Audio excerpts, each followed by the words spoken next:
9 ED టోటల్గా 20 కేసులు ఉన్నాయి.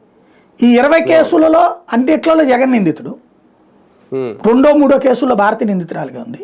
మరి వీళ్ళు ఏమయ్యారు? మరి అప్పుడు ఎందుకు క్లెయిమ్ చేయలే?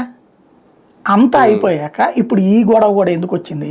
సరస్వతి పవర్ది మధ్యలో వీళ్ళు ప్రతి దాంట్లో కూడా కేసు కొట్టేయండి, దీనికి దానికి సంబంధం లేదంటూ కోర్టులో పిటిషన్లు వేస్తారు.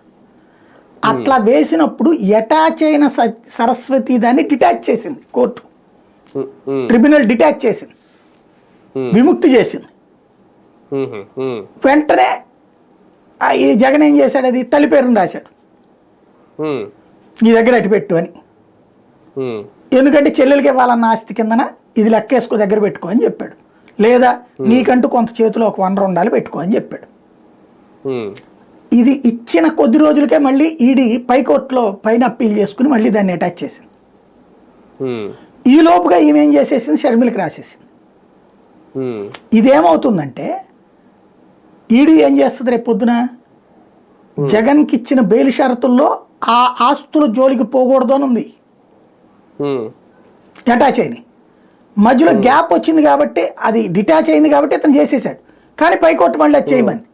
ఇక్కడ ఇరుక్కుపోయేదేవుడు? ఇది కనుక తేడా వస్తే మేము స్వాధీనం చేసుకున్న